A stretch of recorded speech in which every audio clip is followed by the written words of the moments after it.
Anyway, good morning. Good morning. I'll be a bit louder than everybody else, but thank you so much, Dale, for that long, beautiful introduction. I am always honored and grateful to be here and be back at North Hennepin Community College, and of course to serve with the foundation, but especially this year, post-pandemic, or during the pandemic, I should say, and Black History Month. It's such a great honor to honor healthcare heroes. It's everything beautiful. So I'll tell you a story. The doctor came running down the halls to perform surgery because he was needed. It was emergency surgery. As soon as the parent of the patient saw him, she started yelling at him and saying, why are you so late? What took you so long to get here? You were probably hanging out with your rich doctor friends, playing golf. You were not thinking about my son. I could have come and gotten you here sooner. Don't you let my son die. The hospital staff and the nurses gasped, and they looked on with their mouths open. The doctor was breathing heavy. He had just run there to make it. And as soon as he approached the mother, he said, "I'm so sorry, ma'am. I got here as soon as I could. I am so sorry that your son is unwell. I tried my best to be here. Please sign and give us permission to do surgery on your son." And with that, the doctor excused himself and went to the operating room. For those in the hospitals, you know what I'm talking about. The patient's mother was pacing up and down the halls, waiting to see what's going to happen next. It must have been before COVID, right? Because currently, the hospitals have a lot of restrictions on who's allowed in and who can pace the halls, because that's no longer a thing. One thing I've noticed, though, I don't know if it's just me, but I feel like people are nicer and kinder these days, maybe because we appreciate and miss the human interaction, and we appreciate just a simple hug. Anyway, the patient's mother was pacing, of course, and when the surgery was complete, the doctor stepped out of the operating room to meet the parent, who was ready to hear the news. "Tell me what's going on. How is my son? How is my son? Is my son okay?" The lady was yelling. The doctor calmly asked her to go meet in the waiting area and ask the nurse to join them. And as soon as the nurse joined them in the waiting room, the doctor, of course, had asked the lady to take a seat. And the doctor said, "Ma'am, your son is all right. He tolerated the surgery very well." He went on to explain that he was not golfing with his rich doctor friends. In fact, just before coming to the hospital, the doctor had received a call to go to the closest highway because there was an accident that had occurred there. So before coming there, when he got the call, he was at the accident scene at the highway, speaking with the emergency patrol and the state patrol of what had happened, because one of the persons involved in that accident was his son. He did not make it. The doctor left the scene and came to the surgery. The doctor then asked the lady, "Do you have any questions?" By the time the doctor was done speaking, as you can imagine, there was no dry tear or dry eye in that room. Everybody was quiet. The pacing and yelling lady was now shockingly quiet. Immediately, the nurse asked, "Doc, would you like me to page the chaplain? Would you like some support?" And the woman was quietly whispered, "I am so sorry. Can I give you a hug?" You can imagine to both, the doctor said yes, for being who he is.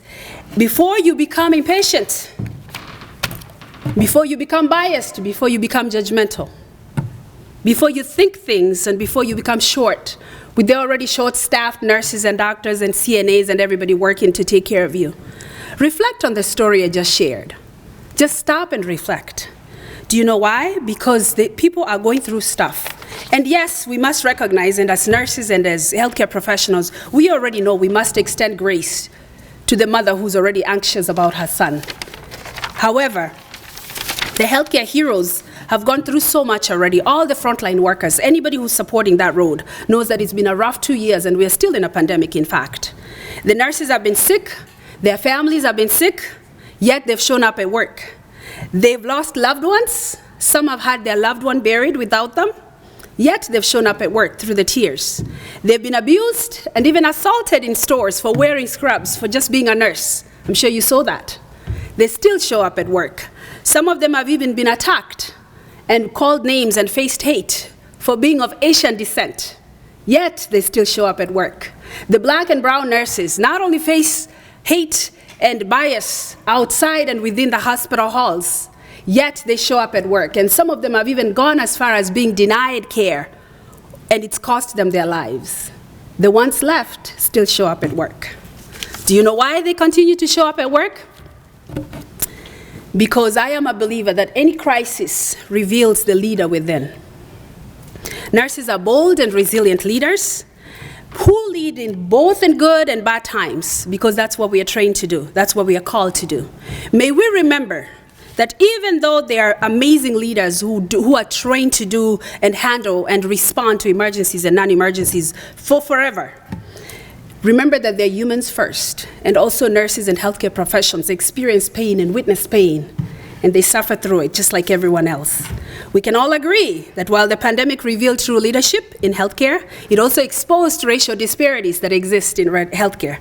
My hope is that all leaders, especially the leaders that are directly involved, do everything within their power to mitigate these biases and decrease these disparities, because as we move forward, our goal is to create a better world where everyone gets a sense of belonging and also builds like they do truly getting the care they need. Being Black History Month, shout out to all the Black nurses, especially the Black pioneers, who fought to advocate for education and formal training for nurses that look like me, because it is because of them, the likes of the ones who fought to pioneer for formal training for Black nurses. It's because of them that I got a formal education right here at North Hennepin, and I'm recognized as a registered nurse today in the United States. And of course, thank you to the educators right here at North Hennepin. You gave us a great foundation. Thank you. Please join me to say thank you to all the healthcare heroes, the doctors, everybody involved, the frontline workers, the housekeepers, the truck drivers, the delivery people, anyone, the scientists, people like my brother back there, media people who disseminate information during this pandemic to make the work and life easier for all of us. And of course, thank you, Troy, and the foundation for always bringing us together and reminding us of gratitude moments. I truly appreciate that. And thank you to our families, some of us who are here, my husband is here. Thank you to all of you who pray us up and support us through this all. And my hope is that the healthcare heroes do not ignore burnout, and they manage their mental wellness, because it's so necessary. And we are just witnessing a war unfolding in Ukraine. We are navigating life through a pandemic.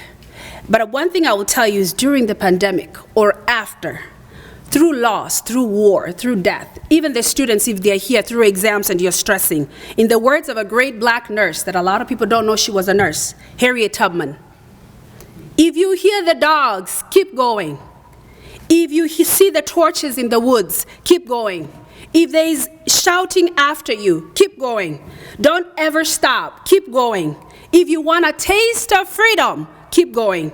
We must keep going until we achieve those goals where we create a better world than we found it. Thank you.